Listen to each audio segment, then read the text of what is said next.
Welcome to the Red Diamond Wargame Podcast. I am your host, Major Kurt Locker Honig, and today I am joined by Keith Martin Smith, or as we know him in the Top Tactics tournament, HexWar Keith.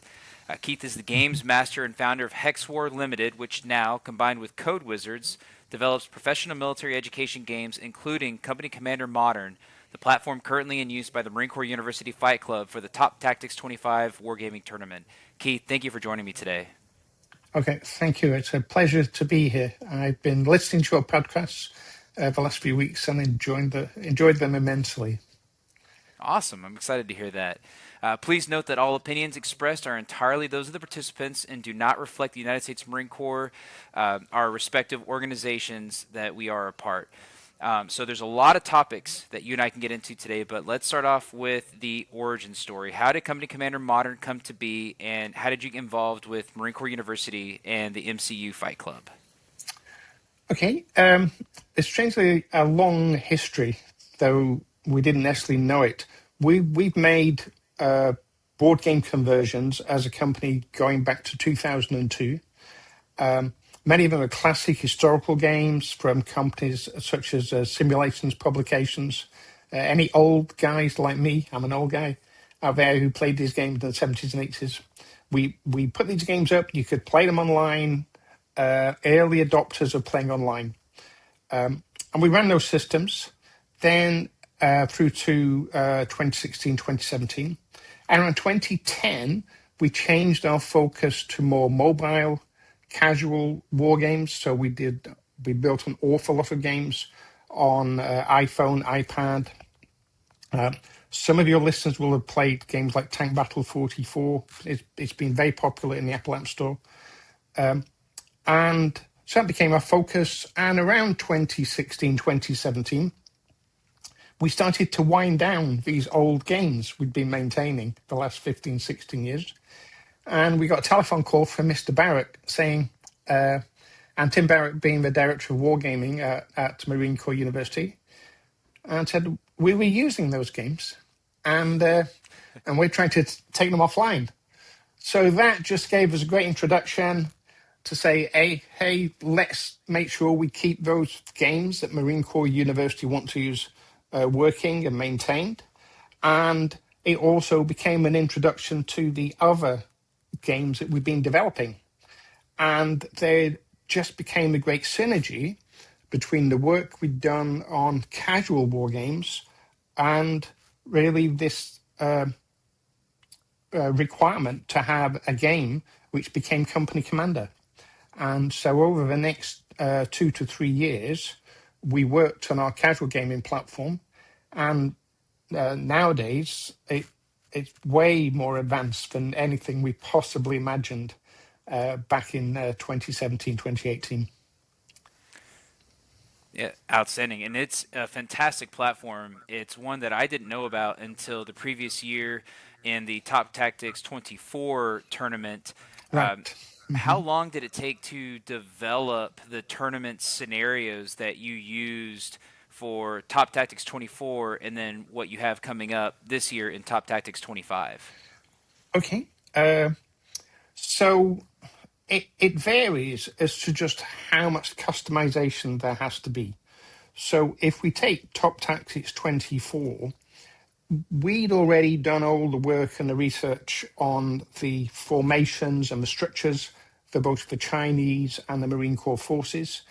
And the briefing for that was actually to replicate a real training exercise. So we were given a format for that. And so on a scale of complexity that you get in the software industry, it was a very low degree of difficulty challenge to integrate that into Company Commander. So we're into man weeks. Add the testing, add the fact that we're going to be pushing it onto a secure network. They become layers, but still from beginning to end, no more than a 2-month window to do most of those things. The things that were diversions in there were a request that we add some weaponry that we hadn't come across. So we added the M10 Booker as an option. That's came and gone in the window of Top Tactics. We added the option for the Acer and Mortar. So that was effectively a PGM type mortar that was looked at, and then also I think discarded as a project by the Marine Corps. And we added something else, and at this moment in time I can't remember what it was. So we customized those weapons and those items, but they're relatively straightforward, and they normally involve having a conference call like this and discussing the capability, particularly compared to other weapons that we already have, and on a scale of things, should we make them better, worse, are they more accurate, less accurate, and how do we build that in? But the Company Commander engine was always designed to be highly flexible and in a way that it's easily moddable. So in the Marine Corps site, current players can't mod it. I'm afraid, it's secure lockdown, but actually the versions that we use, if any reasonable modder out there, so a modder is somebody who can customize their own content on a game, they'd have a wonderful time with Company Commander. So if we can get people out there who have got modding it, I'm sure we can come into some arrangement on that, I'm sure. It's quite a fun thing to do. 25, Top Tactics 25 is different again. Have you played in Top Tactics 25 yet? Yourself? I am currently in round 2, so I am experiencing the Taiwan port scenario. Okay. Unfortunately, I'm waiting right now. I did, however, as soon as I saw it uploaded onto the website, I immediately started playing against the computer. I just wanted to get a feel for what the scenario Good itself plan. was going to look like, and it has lots of new concepts that I had not seen in Company Commander, and so there definitely was new thought and new equipment available for use. Yep. So we actually brought in a number of things we'd already developed many years ago for our commercial games. And we realized that these would be a benefit in Company Commander. So from an equipment point of view, first of all, you have landing craft appearing. We have helicopter insertions in the game. If you're in round 2, depends what turn you're on, you now have hovercraft appearing. They're very fragile beasts, so you need to get them to the beach pretty quick and not get shot at if you can. So if you haven't cleared the area, those hovercraft are going only one way, and that's down. So we able to have these concepts onto the game. Then the other big change, though, is the style of the maps. So we've gone into digitizing real maps, and we've tried to use the ground scale that Marine Corps company commanders would be given in real life in the field. So you have your topographic map, your photographic map, but besides that, we've also downloaded all the topographic data. It's the same sort of data that pilots would receive for like heights and slopes and levels and things. So that's all digital. And then we built that into the game. So compared to earlier games, the game understands much more as to just how steep a slope is, whether or not your vehicles can traverse it. So there's an awful lot more going on in the background that players never see. That's managing the terrain and managing the things. But you also have new challenges, because the reality of maps in the field is it may look like it's a nice group of buildings or a nice gully that you're going into, but when you actually get there, it's a disaster. It's not what you thought it was going to be. And I have to say, that happens deliberately in the game. Okay, what you see and how it actually acts on arrival isn't spot on. So there's it makes planning and thinking about the map and how you're going to deal with it, paying attention to the information you have available to you, much more important than our earlier style of maps, which were great as they are, but also a bit too clear and a bit too obvious as to what everything was on the map. So a big change. The other factor is the three scenarios sort of join up. That they're in it's a storyline. We've never introduced a storyline before, but this time we have. So if you played the first mission, you have this. It's a bit like Kiev in the Russian Ukrainian war, of a helicopter insertion onto an airfield, an attempt to capture an airfield by surprise assault. So we have that scenario. Very challenging as you see your helicopters being shot down in droves if you haven't cleared the AA out of the site. Scenario 2, a little bit of time has passed. It's still got a surprise effect of the naval landing taking place, but it's on a very narrow front. In the mission, you see it's a big map, but there's not a lot of beach that you can actually get a vehicle onto. And there's all these dockside areas, but they're all high wharfs. We actually put the time and effort to look at all the photos and areas. So you're not going up there in an amphibious vehicle.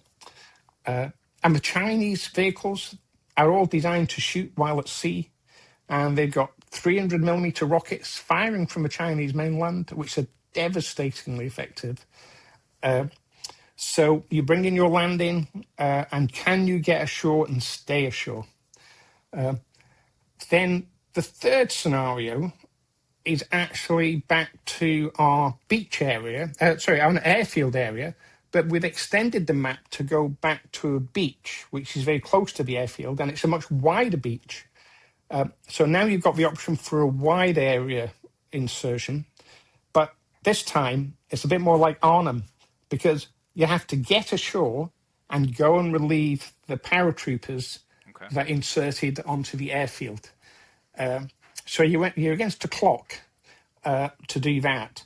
So different scenarios, different equipment in each one of them, lots of interesting stuff.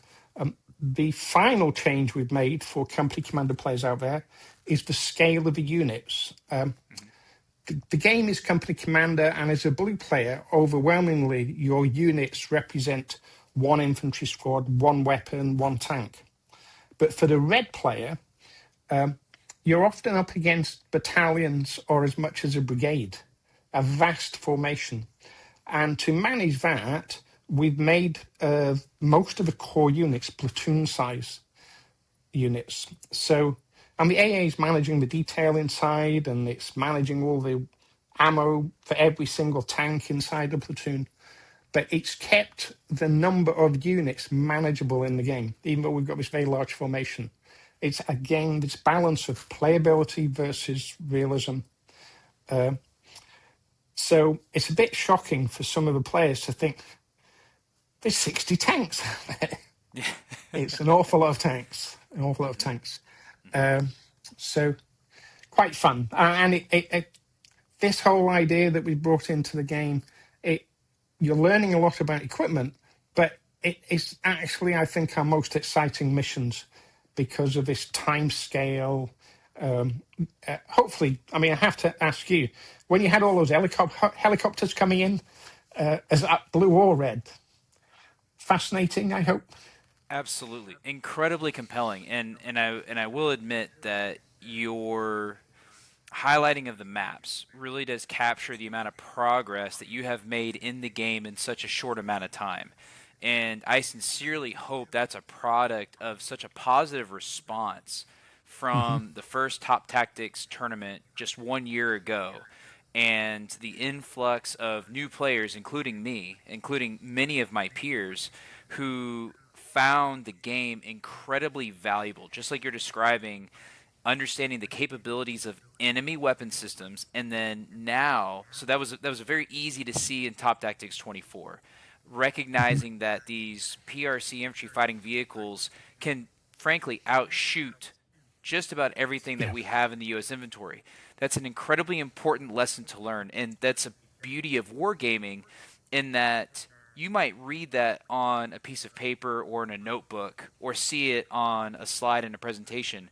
But until you feel the effects of your M10 Booker, because you thought a tank would be really, really cool to Hmm. have, when you start seeing that blow up and you're not even in range, you can't Hmm. even engage the threat yet, it Yeah. really brings home that message that you are not equipped. You are going to have to change your tactics somehow. And now you've taken that a step further because it's not just a desert weapon system on weapon system fight like Top Tactics 24. Now in Top Tactics 25, not only are we looking at a scenario, we're looking at a very real scenario that we Hmm. debate all the time. What does it look like to repel an air assault on an airport with this type of defense? Is it going to need something more? You see all these, and I'm already blanking on the actual nomenclature, but the sky, I want to say sky hook, but it's not an NBA basketball move. But The 35 mil yes, AA the guns, yes. the Yeah. cannons, and just they're not extremely effective. However, you do need to address them, or you will see some of your assets disappear out of the sky. Hmm.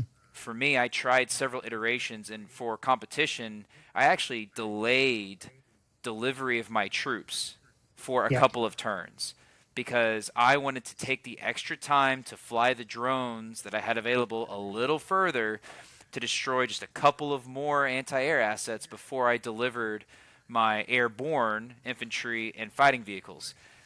Hmm. That was a risk because that allowed reinforcements to show up, and I paid for it with some infantry fighting vehicles immediately taken off the board because the tanks were there. There was nothing I had to suppress them, and they immediately dispatched three, I think four of my infantry fighting vehicles on the PRC side. It it really brings that decision home. You can deliver them early. You might lose a couple more. You might hold them late, and you might lose them not from anti air, but now from a reinforcement asset that has arrived. Yes. Yeah. I mean, the missions we developed for Top Tactics pressure the players to make this balance of choices because most of the missions start with an overwhelming bombardment by Chinese rockets, particularly these 300 millimeter rockets that they have. But are you going to focus on the things that will shoot your invading forces at sea? Are you going to focus on knocking out the anti-aircraft capability of the enemy? You can't do everything, you know. So you've got some tough choices to make, and how will you address those? And we've tried to get that into every single scenario. Now, we're not. I'll be frank though, but we're not experts on the Marine Corps. You know, we game designers. You know, so we'd love what we want to get, and we've been very good in the Discord this year. Is feedback from players. Did it work? Did it work for you? What can we improve? Because I'm not looking at this top tactics. I'm actually my mind's already moving to the Commandant's Cup for next year. You Absolutely. know, we'd love to get the feedback from the players out there as to how we've managed all these challenges, as to how can we not just improve the game, but improve the game as a learning tool. You know, improve the game. Some guys on the Discord gave us fantastic feedback on the UI because Yep. as the designer, you do not see the wood for the trees. You've played the game 200 times and you take things for granted and you forget that you're taking them for granted. And yet we've had feedback from people that say, well, here's one of the changes we are making is, can we just put the unit quality on the information to the top right Hmm. on the vehicle marker? Well, of course we can. Didn't occur to me before that it would be a rather useful thing to do. We just love that sort of feedback. And so virtually every comment we've had in the Discord about the UI, we've taken on board and is going to be part of the next deployment. Might miss round three, I'm afraid, Yeah. but it'll certainly appear by the end of the year. And I do want to take a moment and compliment you on that because the piece of feedback that you're referring to, whenever you click on a unit, a more detailed description of that unit will pop up in the top right corner. It was a thought of mine as well. And I wasn't the one that got onto Discord and put Hmm. that comment in there first. But it occurred to me that information is there. We can add, and the Yep. specific example is he undercover, noted by a little c, or is he Yep. suppressed, notated by an S, which makes a difference when you wonder, hey, how come my guy can't shoot? Why is my guy? Hmm. And that was something that I thought of, and I went through Discord to see whether or not someone else had said it, and they had. Hmm. It's like, okay. Yep. And then Yep. by round two, it was there. And then the other one I want to compliment you on, sir, is, and I haven't reached that turn yet in the port, but Mr. Barrick said that he's already reached that level in his round. But now for the air assault, you can actually click on the personnel inside the helicopter and find out who they are. Yes. Are they an Hmm. infantry squad? Are they a mortar team? Are they a missile team? Because that changes the decision that you are going to make.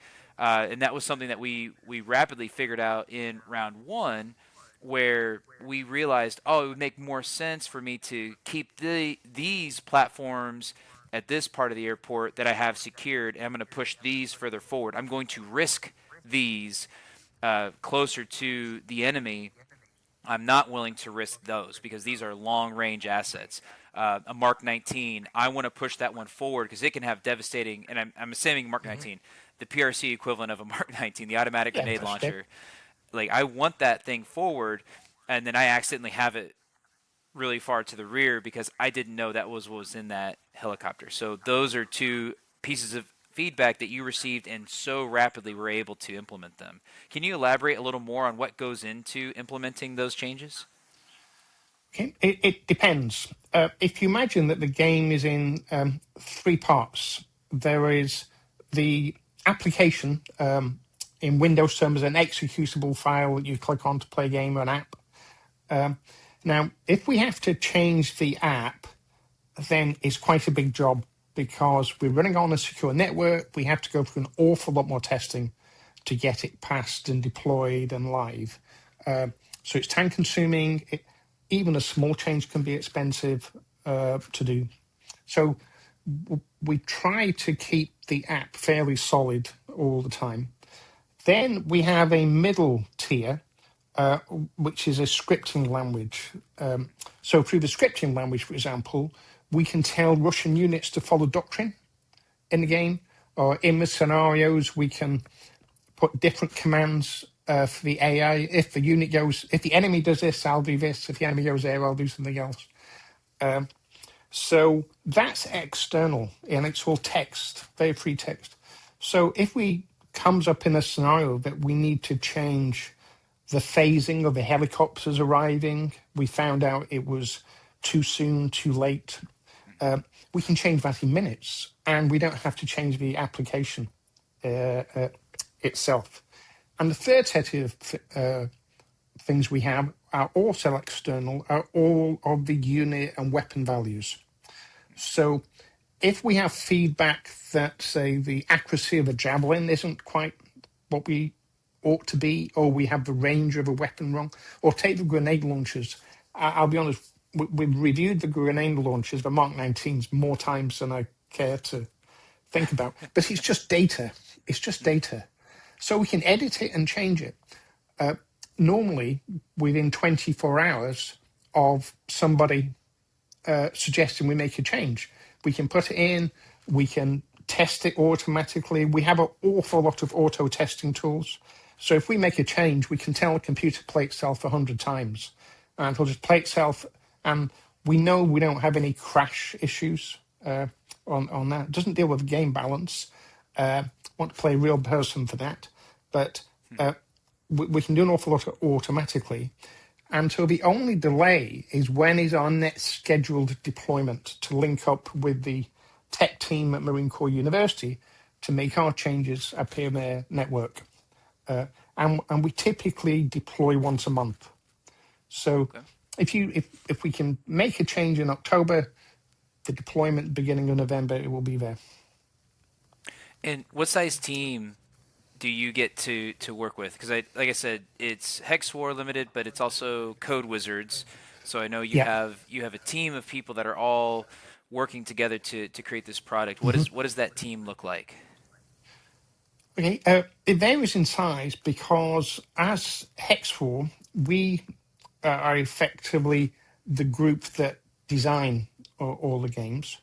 But because we realize that Codewood is of that working with the networking and the complexities of the Marine Corps, we partnered with a company we've worked with on and off for many years, was Code Wizards. So it's really a partnership in that. And Code Wizards is a major software developer inside the games industry. If you're playing some of those big games out there, so take F1 for example. Much of the networking and infrastructure stuff that goes on the internet supporting F1 is actually software from Code Wizards. Okay. They support a good many of these large games out there. I should peel off some more, but I don't get involved, so I'm not very good at doing that on a podcast. Um, so so they add the skills, and we assign people into teams from Code Wizards as and when we need those skills from that company. So on any one day, it can be 3 or 4 people working on a project, maybe to 12 or 13. Code Wizards as partner has about 50 full-time staff on board. So it just depends on the needs. It's a modern age, so you can just request your resources as and when you need them to fulfill a project. Excellent, excellent. And obviously, we're in the middle of round two for Top Tactics 25. We've got round three coming up. So if there's any last minute refinement that Tim and his team are putting together, that's something that ideally you've already received and you've already begun implementing it into round three. I'm still stalking the list of playable games. So as soon as that scenario pops up, I'll try to get a couple of repetitions in before I'm Okay. assigned an opponent. You said you're already looking forward to the Commandant's Cup. Are you expecting Hmm. a fresh slate of scenarios for the Commandant's Cup this year? I'd be surprised if that isn't the request. Yes, we'll have those discussions. Uh, I think after the probably after the shutdown would be over. I suspect When they that's a let sort of Tim little off the hook and back to work? yeah little speed bump in there. Uh, But yes, it's very likely we will look at different topics. So for the Commandant's Cup, uh, not last year, but the year before, we had a large mission, Red Bear, which was Russians and Americans. That was a major challenge in that you had best part of a Russian battalion and just one Marine amphibious company to stop them. Uh, on a quite large map, tight schedule again. That was lots of fun. In that mission. You can play it. Red Bear is on the menu for anybody to play. Mhm. So I would have thought there'll be new requirements. I mean, we have a feature list of things that we would like to do for Company Commander. At the moment, it's got over 50 different upgrades on it. I oh, Excuse me. okay. So Please go ahead. I think as to what we do next in each step is a joint discussion between ourselves and Tim and his team. But I think it's very likely that we will see improvements in the drones. In the game at the moment, the game drones are good, but the recon drones show you far too much information. You know, Okay. so we have already mapped out as to how we might manage different kinds of drones at different altitudes. Players don't notice lots of these things because the computer does it all for you. And that's the whole thing. The computer does the things you wouldn't do yourself. But your loitering munitions are flying at nap of Earth. Mhm. So if you fly them between the trees, you're less likely to get shot at by AA, but you have to take your Which you time never over see anything. that. Hmm. Yeah.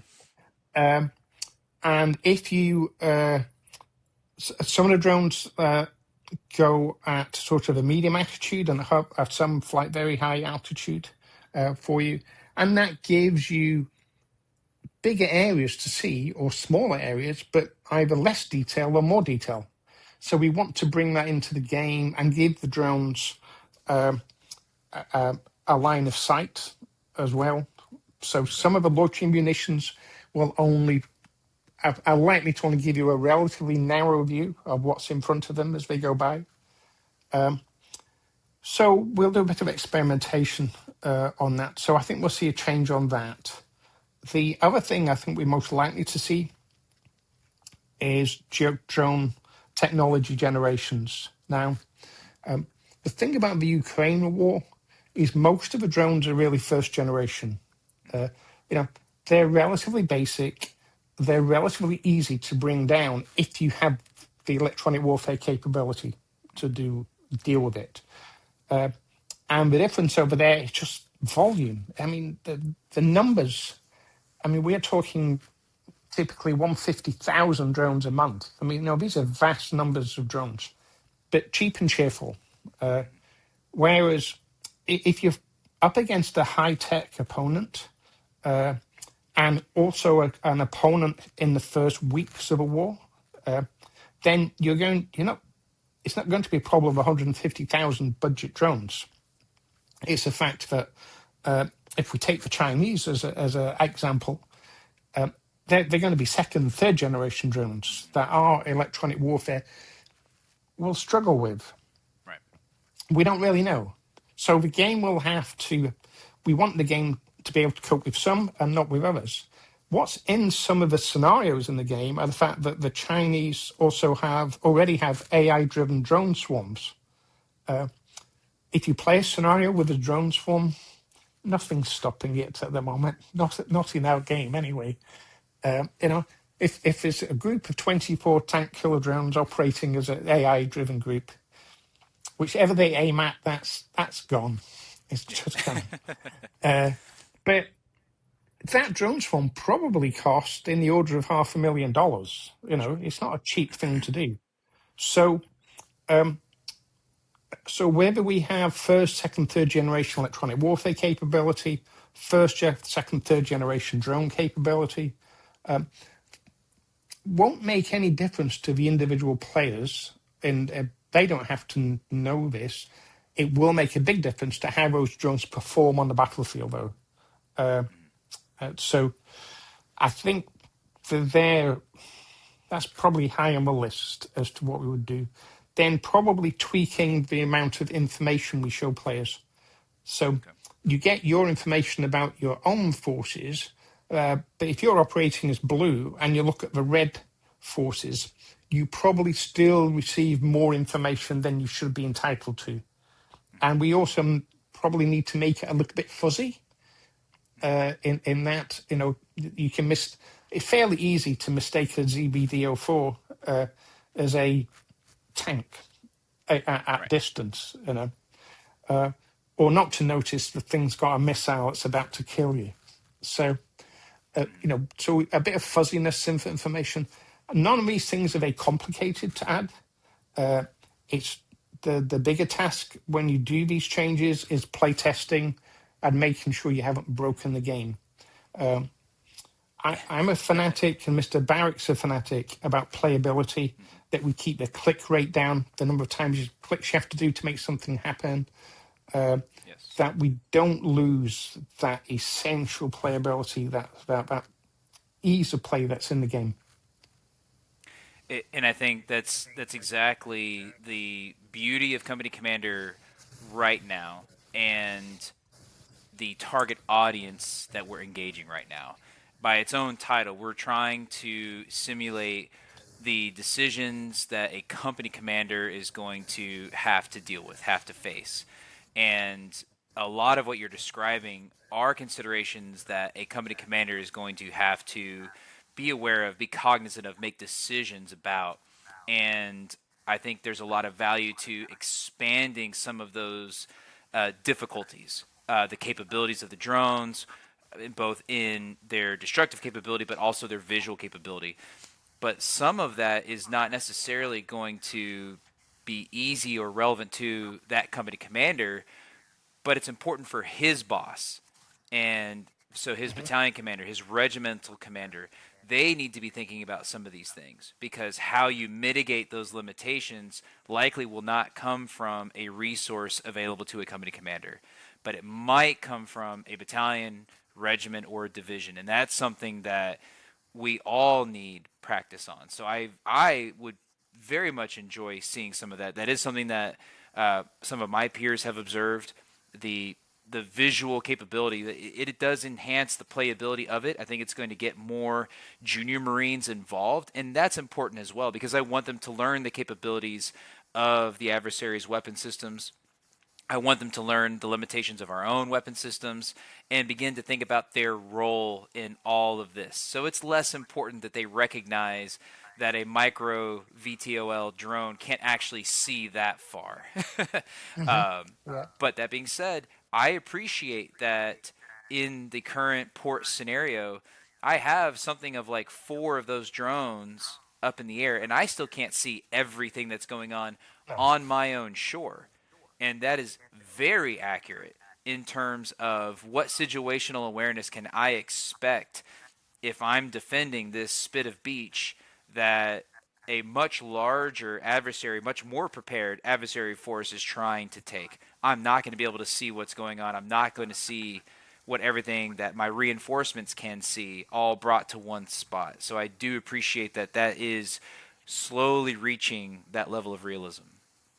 Yeah. And the thing that's changed in warfare is that my day I was in the reserves for 10 years over here uh, in the 80s. As I was saying, I'm no spring chicken doing this. It's back then, I mean, really up to about 2015. An infantry company commander just had to really worry about his infantry company. It was a man management tactical thing. And, the British Armed Forces have this 7 questions, 7 things to do Right. things. And the world is just so complex, isn't it? Now, as a company commander, you have to worry about your anti-air capability. You have to worry about your electronic warfare capability. You have to worry about theirs. How am I going to control this airspace? How am I going to control my vision? It's. I'll be honest. I'm glad I'm not a company commander.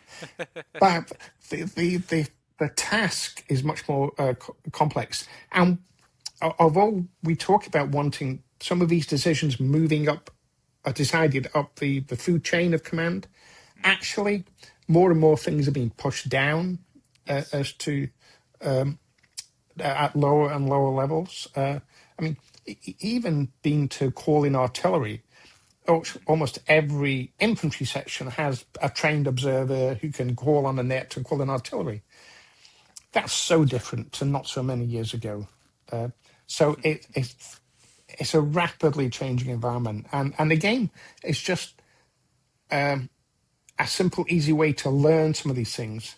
It's not an absolute simulation, but it at least introduces you to the decisions that you have to make. Well, one of the big decisions that we are forced to make in the current games has to do with victory points. Victory Hmm. points were not a consideration in Top Tactics 24. You had an objective, which was to move units to the northwest corner of the Yep. map or defeat 60% of the adversary.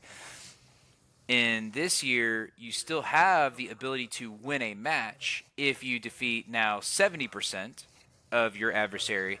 There are also victory points. And can you elaborate a little bit on how we arrived at the use of the victory points and the thought process and their relative value to the number of enemy destroyed? Okay. So for a start, the percentages just depend on the scenario as to what would be seen as reasonable for the collapse of a formation completely. In this scenario, they're very high in the at 70% in these scenarios because an invading force is generally, doesn't have many options about choosing to withdraw really, Right. and the Taiwanese forces are protecting their homeland, so they'll all be a bit more, this dreaded day has arrived in this scenario, so they're very high. That's deliberate. But all of the scenarios now use a common scoring method. So this is the scoring to get in the tournament and prepare in the ranking system on the Marine Corps system. Scores are out of 100.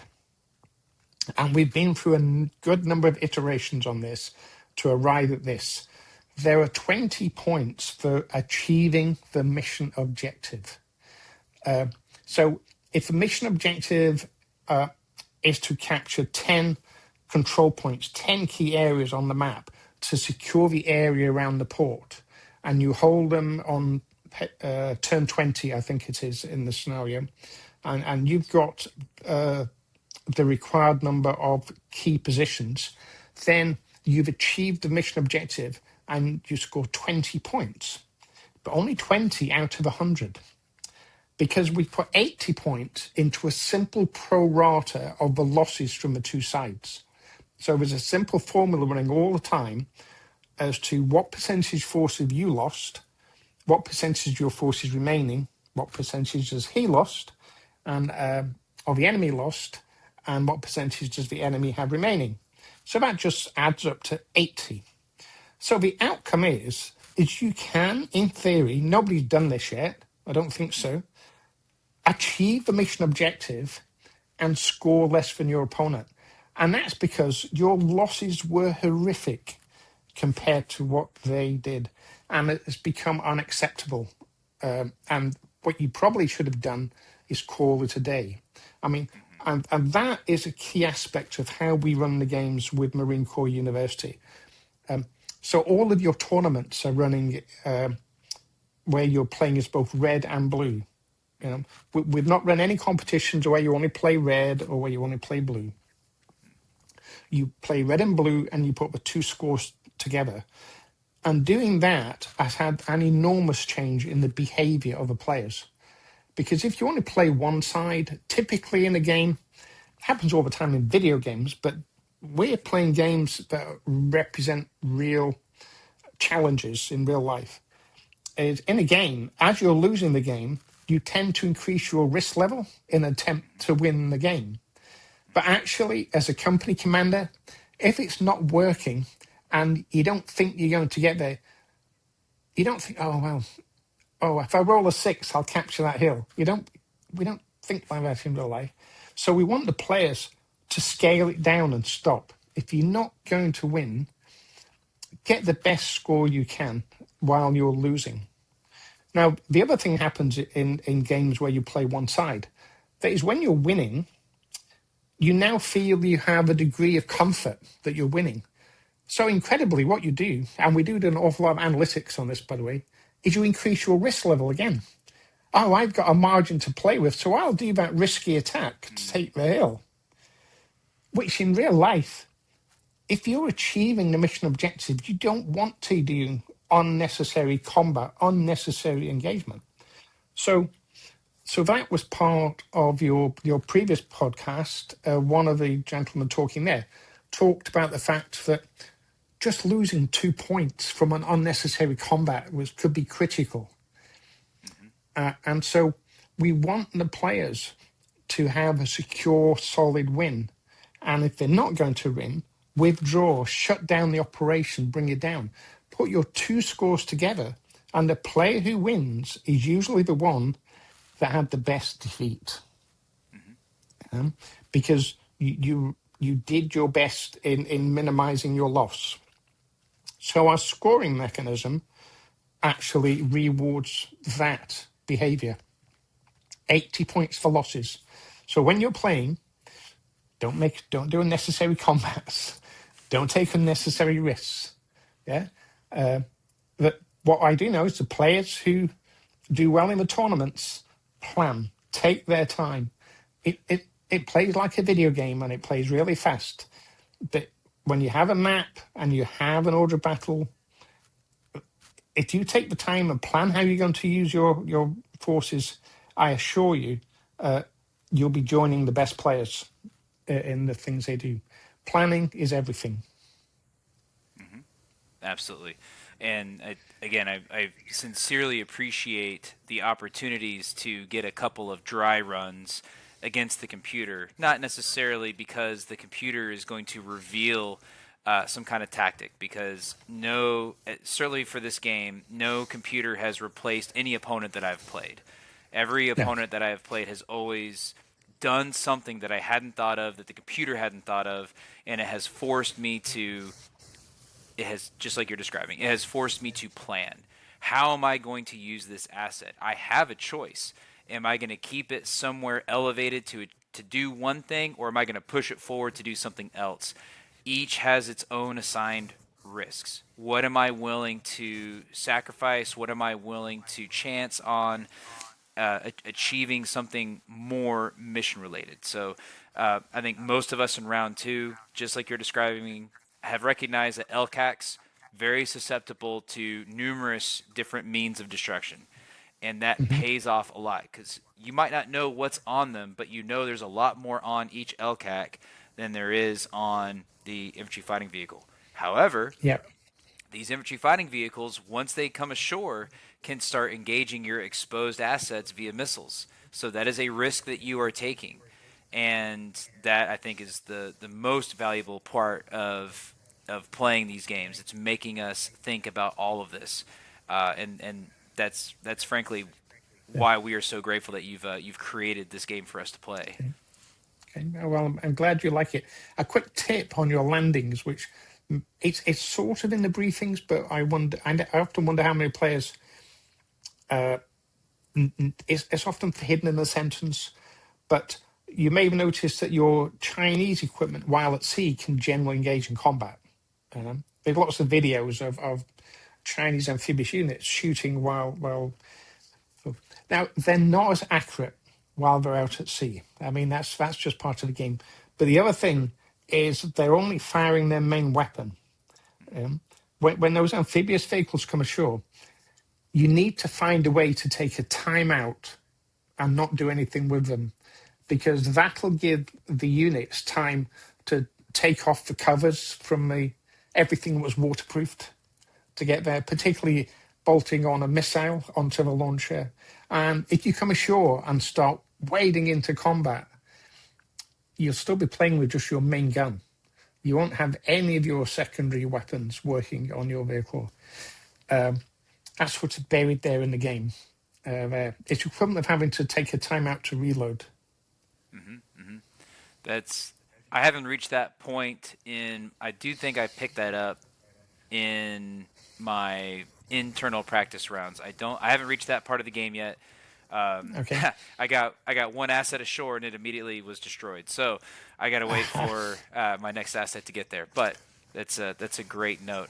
One Yeah. thing I did want to ask about, and this is something that I've tried to explore. So in Top Tactics 24, there is an after action component to the tournament. So I can go back and I can look at least for rounds 1 and 2. I can pull up an after action report and I can see a no kidding play by play of everything that Mhm. has gone on in the matches that I've played. Can you elaborate a little more on the use that you would like to see more players, more students of the game use, and how that came about? Okay. So the after action reports that you see are our, let's call it our first generation that we have. We're very close to actually delivering our second generation, uh, including after action, including reports and analytics inside the game.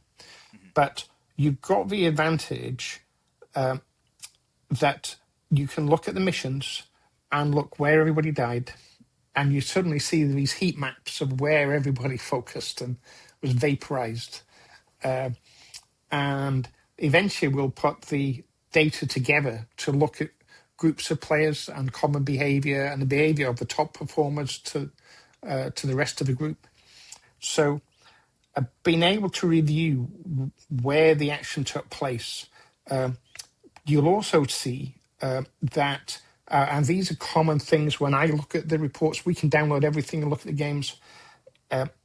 We do make these, I call them mistakes. We make common actions which we know are wrong, which is clustering around choke points, roads and bridges. And you see in the heat maps, you get these big groups of death. Because in the way of drones, if you do cluster out these choke points with PGMs, particularly like the Chinese 300 mil rockets or the Russian thermobaric things, they wipe out whole formations in a single shot. And you see this in the analytics if you look back at some of the games. The other aspect we focused on in the analytics is whether or not you died while mounted. So in the stats, you get highlighted if the units died while mounted. And I'll be honest, I follow a simple principle. Whether we can always do this in real life is another question. But if I see a drone, I'm getting my men out of the vehicles because I just know there's incoming on a mounted mechanized formation. So we tend to dismount much earlier than you may have done a few years ago. But PGMs are just so deadly. You can't risk to crowd your units together. If you know they've run out of PGMs, if you know they've got no more airstrikes, you're using the force to some extent if you're managing that. But it's a rare time you can confidently gather together. And those reviews of looking where, particularly if you lost, if you didn't win a mission, looking at where it went wrong is very powerful information. Yes. Yeah. But going back to the previous calls, and listen to your previous podcast, is looking as to how you can do better. Even when you win, could I have done it without losing that platoon, without losing that section? Could it have been done? There's still an awful lot to do from that. And again, the scoring mechanism rewards that focus on trying to get the near perfect game. But against a human opponent, the near perfect game is only a dream. Yes, absolutely. And it's one of the reasons why I'm excited about the after action report. It does look a little bit like there's still work to be done, but I am excited to see that the button is there for round one, and for round one in Top Tactics 25. So that tells me that we're trying to reach a point where, for example, the next iteration of Top Tactics 25 winners, I'll be able to have them on and then pull up a screen and say, so why did you do this? What were you thinking whenever you did this? And it'll be visually compelling so that they'll be able to see exactly the conditions on the map when they made that choice, and we can actually talk through it. And that really does highlight the learning piece to all of this, the real value. Yeah. The key thing on reporting, and we're at step one. I mean, what we did as our first step was actually produce all of the data all of the time, which is good for a higher level. An analysis of player performance isn't particularly good to an individual player. It's too much information there. And what we have for the players is a good first step. But and again, feedback on this in the Discord or just directly would be fabulous. Okay, good. But we're looking at the reports that will change player behavior. If the information isn't going to bring about improvement in performance, then let's get rid of that report. Let's not use it. Let's focus on the stuff where the player says, gosh, I could have done this. I could have done this better, or this will help me change. So, our top lists for that are currently, let's say, lost heat maps that will show you on the map where the main action took place, where you commonly went down the same valley again and again, and also where all the players in the group did the same thing. You're not alone as an individual usually in these things. So the heat maps are number one. Lost tables, who killed who, and where you mounted. So you can see instantly, and if probably not in this, not by the end of round 3, but shortly after, we hope to have that data while you're playing the game. You can just click a button, and there's a loss table telling you that you lost 70% of your guys to drones, or you lost 70% to artillery. When we look at analytics, by the way, death to artillery is very high. 155s are still extremely deadly, but they are much more accurate nowadays, aren't they? And and the third one is a simple table which shows you where all the core action, all the core decisions were made on turn 3, all the core decisions were made on turn 5. You can see this is where the red player or the blue player made their big move to bring about the eventual victory or defeat. So That all sounds extremely yeah, valuable. yeah, but well, they're good first steps, but they'll be great from feedback. I talk about trying to move from the game from good to great to awesome, Hmm. Hmm. and I think we're in the middle somewhere. We're moving up to the middle. It's great, good feedback, but I think player feedback will move us to awesome, because then we're delivering what the players need. Uh, but so I think if we have a discussion in a year's time, I'm fairly confident we'll have a much better training tool than we have today. And it's already doing exceptional work. And one piece that you've heard me say before, but just so I can reiterate, having the table in the top left that shows the die rolls of what is going Hmm. on, what other considerations are going in there, I think that's extremely valuable. I think that is the bridge between a tabletop game where you are responsible for rolling your own dice. So there's no one to blame but yourself whenever you feel like you have a chance at taking this asset down only to discover that you've rolled a 1 and it Hmm. required a 5. But getting to see the dice actually come out and say, okay, it wasn't that I made a poor choice, but sometimes you get to roll 3 dice and all 3 roll a 1. And that is extremely reflective of combat. It's Yes, not always going to absolutely. be that way. It's not always going to be, I did everything right, so everything's going to go my way. If that was the Yeah, case, conflict would look significantly different than it does now. So I sincerely yeah, appreciate that yeah, resource is there for us to see every decision we make.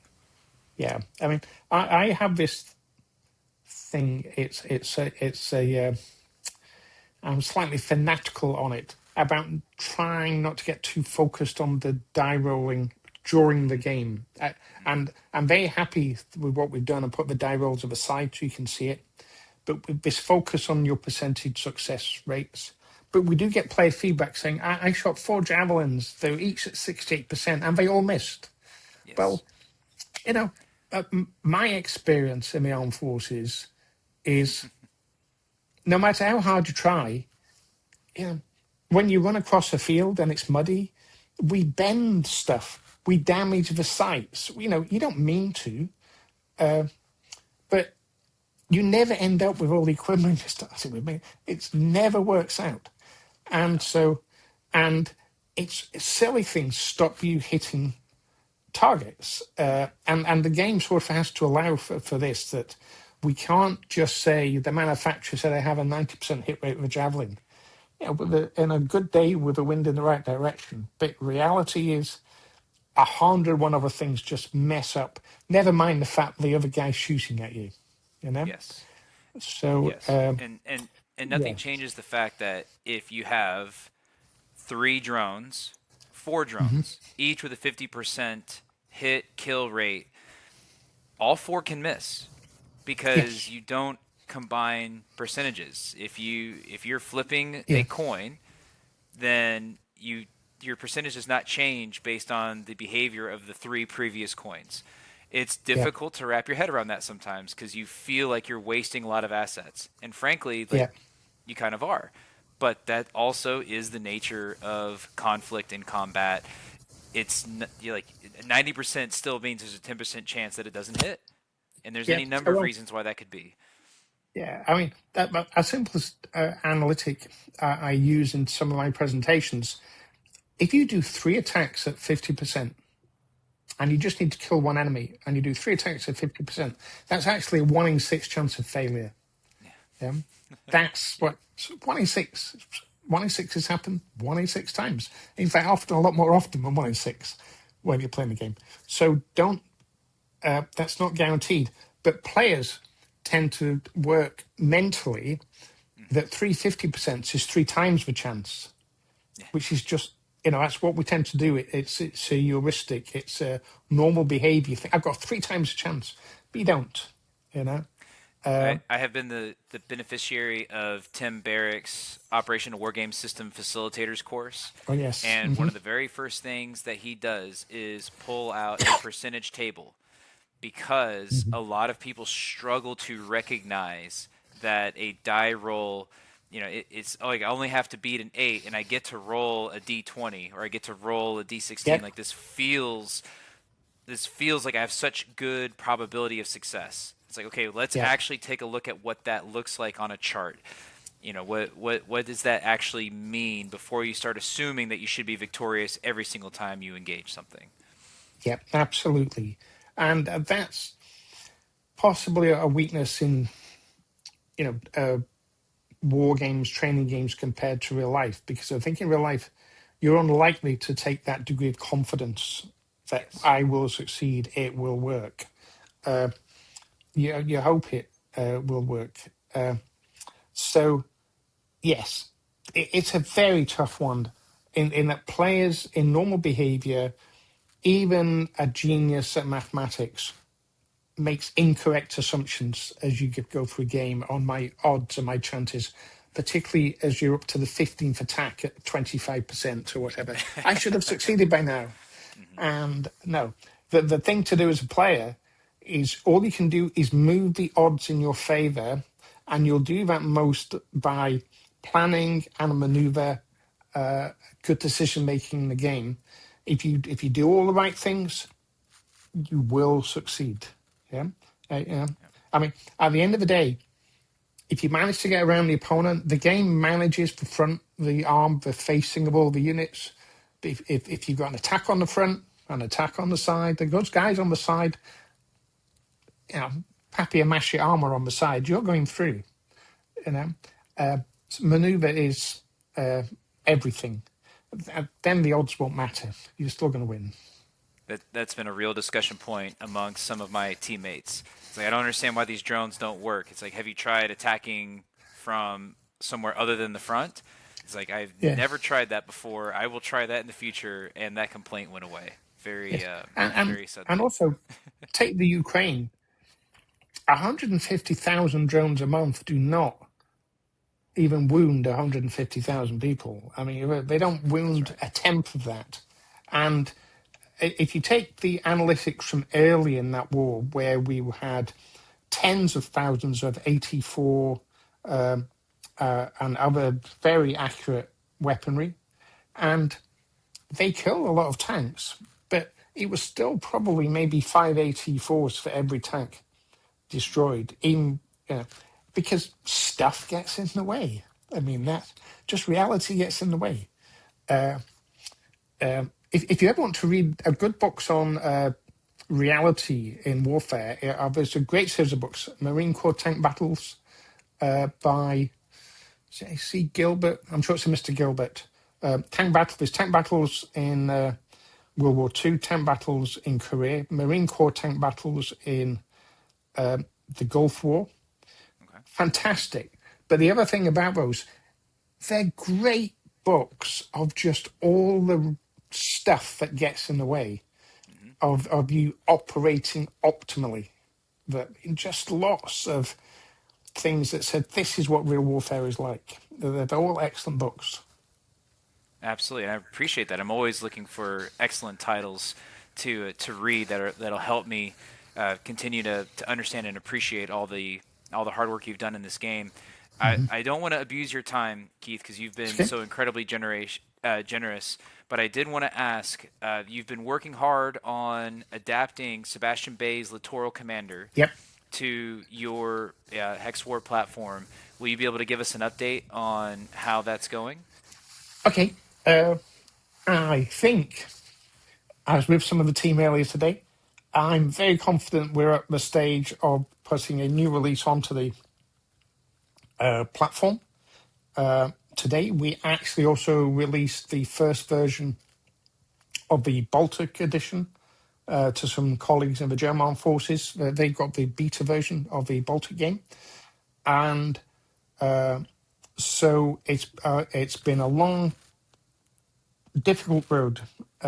Converting an existing board game is a much bigger challenge than converting a game you design as digital from the ground up. And you have to make compromises. And I'll be frank, in that journey, I think we made more than a few mistakes in our decisions as to how to do that. So, but that's often the way. It's 2 steps forward, 1 step back. And so after what's been quite a long journey, before the end of this quarter, before Christmas, we're likely to see the first live version available to everybody on the Marine Corps platform. And so I would expect that we'll be running the first large-scale tournaments sometime early in the new year. Though, again, they've shut down the Mr. Barrack factors determining that. So it's a great game. We are not including, at this stage, all of the 200 cards that are in the board game. Sure. I think we've done 40 cards at the moment. And there are some good reasons for that. Apart from the fact that digitizing every single one is an awful lot of work, it's the fact that to achieve the training objective, what's our goal from playing the game, we don't necessarily need 200 cards because it also assumes far too much time in the training time you have available. So, Sure. so we have some suggested selections from Sebastian being offered to players as to what they should select. But it's a fantastic game. Have you played yourself? I have. I actually did one of the beta tests. Didn't Okay, make it good very man. far, but I Okay.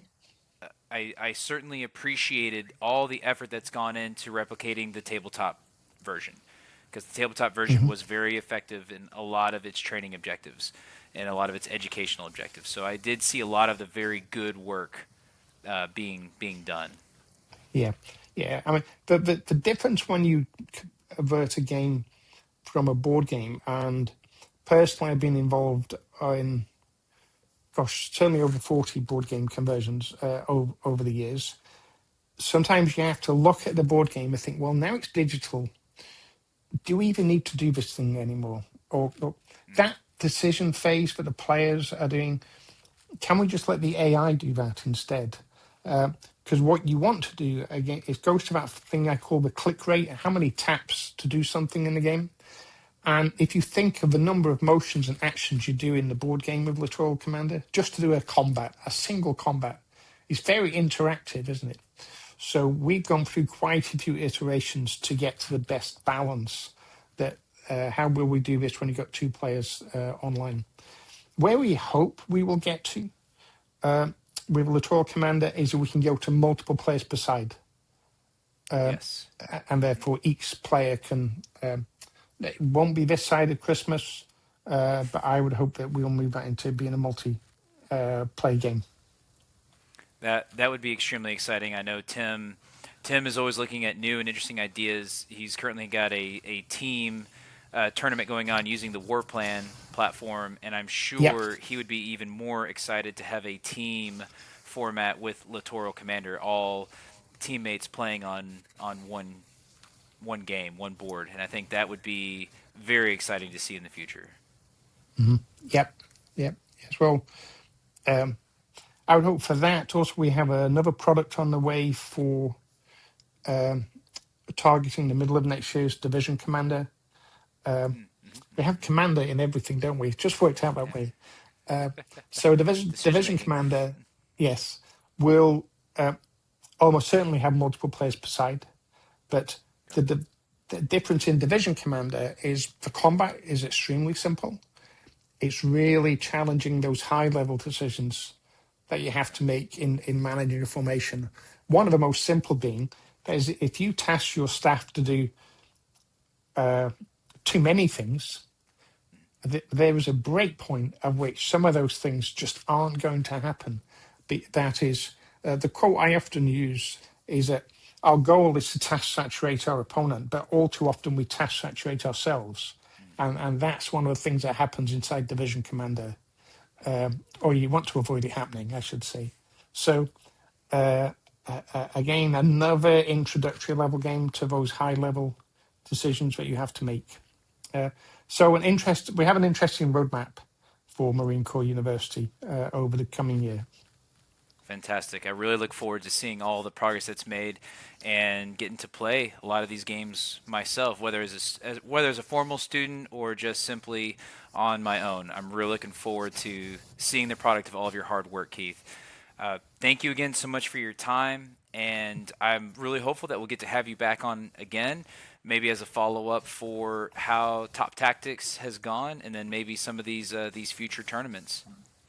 Okay, thank you. It's a pleasure to take part, and I wish you every good luck, every bout of good luck in Top Tactics Round 2. Okay, Thank you so thank much, you. Keith.